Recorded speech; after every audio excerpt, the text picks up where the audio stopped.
Yeah, so back when I was in primary school, they used to make us sing this song about I'm a green pea, freeze, freeze, I'm a green pea, won't you thaw my frozen heart? And that's really ingrained in. Why are you looking at the camera? What's that meant to be? Don't be like that to me. You're being rude. Don't. But yeah, back in primary school, I used to really like sing that, and they used to sing a lot of those songs in the primary school. I don't know whoever wrote them, but yeah, I'm a green pea, won't you thaw my frozen heart? And yeah, pretty funny. Pretty funny. Where are you going? Geraldo, come back. Come back, Geraldo. Okay, Geraldo's going to do something. But yeah, I just wanted to come in here and do a video. And the movies that made me was a series that I was doing. And I think that we could resurrect something of that. But instead of actually coming in with a set topic about what I'm going to talk about, I'm just going to grab any kind of movie off the shelf. I'm just going to close my eyes, point at one, and that'll be the one. And we'll do some video about it. So what I'm going to do is I'm going to go right there. I don't know what that movie is, but I've got something. It feels like I haven't watched it because I can feel plastic on it. Oh, what a great one to start off with. The Green Mile. What a great movie. A lot of us grew up with The Green Mile with it's one of those longer movies, so it's like 3 hours long. But John Coffey and all that, it's got a really cool cast, also Tom Hanks and, so on. But what I love about this movie is that it really kind of tells a story about kind of along the same lines as Mississippi Burning or To Kill a Mockingbird and stuff like that. It tells the story about racism in America and kind of like one person who was wrongly accused. John Coffey had tried to save people and be wrongly accused. He had miracle powers and stuff like that. It's kind of a interesting kind of movie. It's one of those kind of like hallmarky kind of movies, but done on a big scale.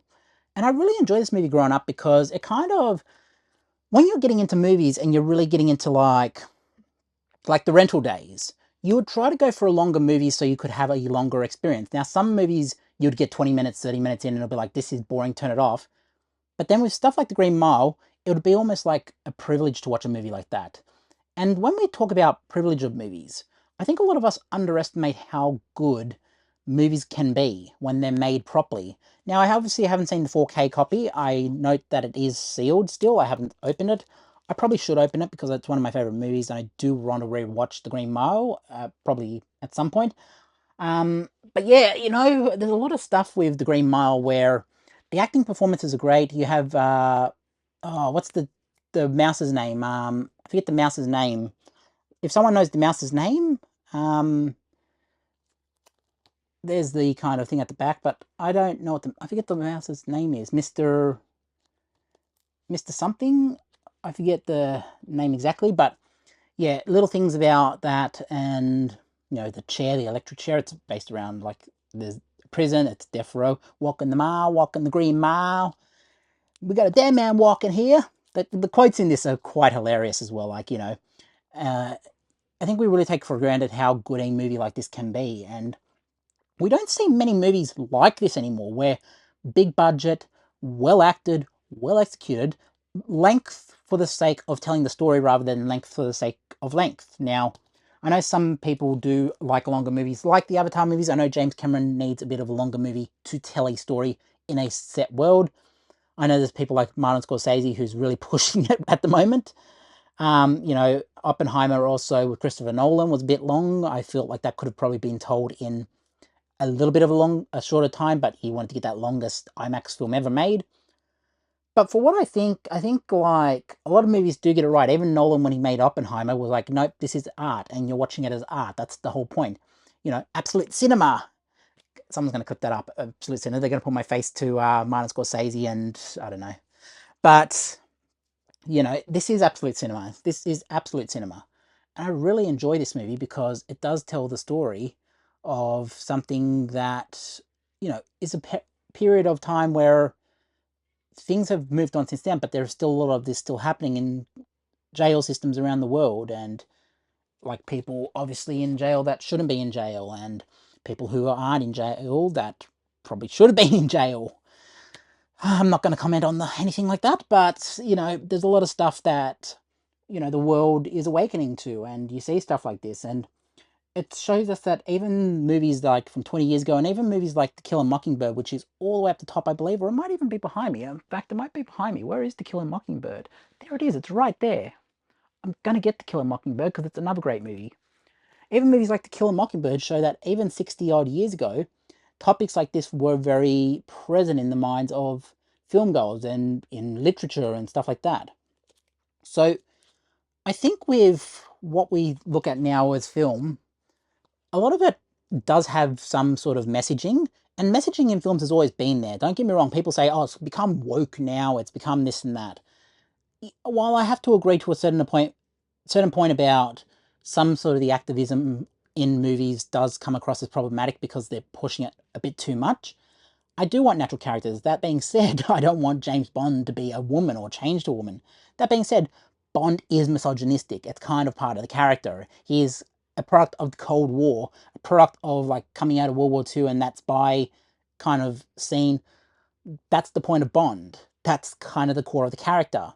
So, I think things like, Dame Judi Dench even showed like you don't need to conform Bond to have a great M in the movie. Like Judi Dench was a great M in the movie, and she was as important to those movies as James Bond. And something about that is I don't think messaging in films needs to happen. I don't think you need to race change and gender change characters to portray a message. There's a lot of things like Ripley in Aliens where I don't think you need to actually. I don't think anyone can argue that Ripley's not one of the best kind of characters and one of the best female characters of all time. Even Sarah Connor could be argued in that thing and be said, who's more important, Ripley or Sarah Connor? Now, they're both Cameron characters. Obviously, I'm showing a bit of a bias here. I mean, no, hold on. Ripley was a Ridley Scott character, but then James Cameron took her to the next level with Aliens and made her like the action star. But then, even Michelle Rodriguez gets a lot of roles now where she's kind of like a great kind of female lead, and she doesn't knock. I love that she doesn't knock the fans. Michelle Rodriguez has been doing a lot of great movies, and she doesn't knock the fans when she does it. I think there's a problem with activism where it's like, oh, if you're not watching female-led movies, then it's kind of a problem, and you're the part of the problem, and I don't think that's a way to get people to the cinemas. I think you need to be constructive and say, you know what? We made a really good movie.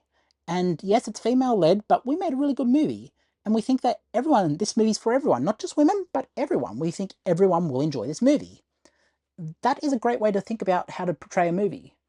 And even when it's dealing with race characters, like, Green Mile is obviously like, what's his name? I forget his name. Michael Clarke Duncan. Wasn't Omarosa married to him? I feel like Omarosa from The Apprentice was married to him. But, a lot of things when this was dealing with a very hard topic, you can't just swap a character. Like, it works because that's the character. Would it work if it was a woman as equally? Maybe. But if you're setting it in the 1940s era, unless you're doing it like clear satire, like not Mississippi Burning, like what's it called? Inglorious, or not Inglorious. What's the other one called? The other Tarantino film. I forget what it's called. And it's got Django Unchained.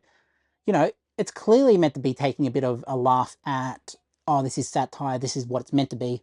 Even things like Tropic Thunder do it right. Now, people say, oh, Tropic Thunder is problematic, but the whole point of Tropic Thunder was meant to be over the top, meant to confront you. Even there's a person of color in that movie who even says, do you even look at yourself? Like, he said something along those lines, like how ridiculous that is and how it doesn't fit with modern standards and stuff like that. That's the point of Tropic Thunder. Tropic Thunder is meant to be kind of over the top. Where were we going with this video, guys? But yeah, back to The Green Mile. This is one of those movies that would always screen on TV back in the day. It was one that, Warner Brothers catalogue is vast, and this is why I'm kind of concerned about Warner Brothers going to Netflix. Stuff like this. Is this going to come out on 4K? And is any more movies going to come out on 4K? Like, what's going to happen with these movies that once Netflix acquires them, are they still going to get Blu-ray and 4K releases? Yeah. As for the whole kind of activism stuff with Hollywood, I think Hollywood have other problems at the moment from what we've seen in certain documents. I think Hollywood has a lot of other problems. Um, Maybe stop preaching to us.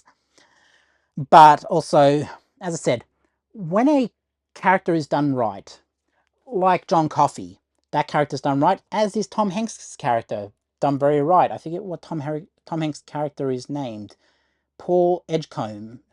But yeah, I remember John Coffey, This is a great movie, and also Michael Clark Duncan left us, I think, in 2008 or 9, maybe 2010, or in that 2010s. I know it was pretty far back. I know it was probably 15 years ago at this point. But, experiencing art, that's kind of what the Green Mile is. It's art. And when you experience it, it's really a privilege to watch, as is stuff like To Kill a Mockingbird. Now, some people might say, oh, it's black and white with To Kill a Mockingbird, and it's kind of long. I don't want to sit there for 2 hours watching black and white and that. But, the privilege of watching film is important.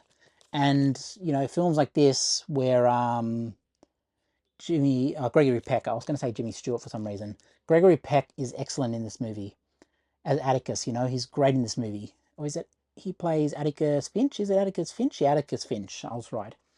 But, movies like these are a privilege. Let's get that thumbnail. I think that's good enough thumbnail.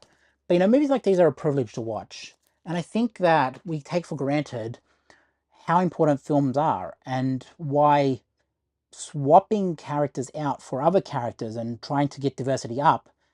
I like diversity in movies. I like diverse roles. I like Fallout is a great one. There's I forget his name. He's one of the leads of Fallout, but person of color, very important to the series. I do love seeing his acting work, and him in the suit of the New California Republic was pretty cool in the suit. Yeah, it was pretty cool to see how he's been doing his work, as is everyone in that show. Like, female lead, and I actually quite enjoy Fallout. Um, that being said, I don't think you need to be swapping characters. Like, if they took the game and said, we're going to take a well-known character from the game and race swap them because we can. I think that's what the problem is with, like, The Last of Us. I think a lot of people are falling into, like, Bella Ramsey doesn't fit Ellie and doesn't fit that mold. And people might say, I did, like, episodes of this. The bloater was pretty cool in the first season. But I think people have problems with that. That being said, HBO also have a template of, there can be a strong female character in other shows. Like, I don't know, House of the Dragon, but definitely Game of Thrones, Khaleesi, to Daenerys Targaryen, Targaryen? Is it Targaryen or Targaryen? I forget. I haven't watched it in a while. But I think it's Targaryen or something like that. But Daenerys, Khaleesi, I call it Khaleesi. But she also played Sarah Connor at one point, if I'm not mistaken. I don't know what this video was meant to be. I think it was meant to be the movies that made us or something. I won't call it the movies that made us. This can be just kind of like a little throwback thing. And it also went into a bit of a rant, but oh well. We all just sat in the Kumbaya circle and just kind of talked about movies. Geraldo's back, yay. And Geraldo wants you to like this video, subscribe, drop a comment, I don't know, send a page or message or SMS or what else? What's the other old system? Pick up a landline and make a call.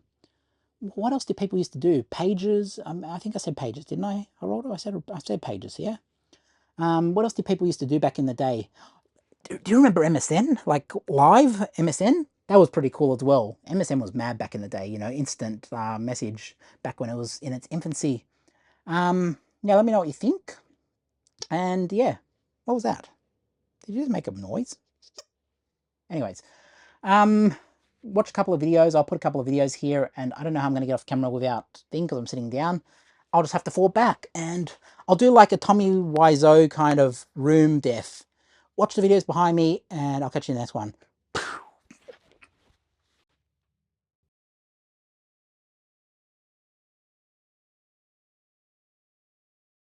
This is very uncomfortable.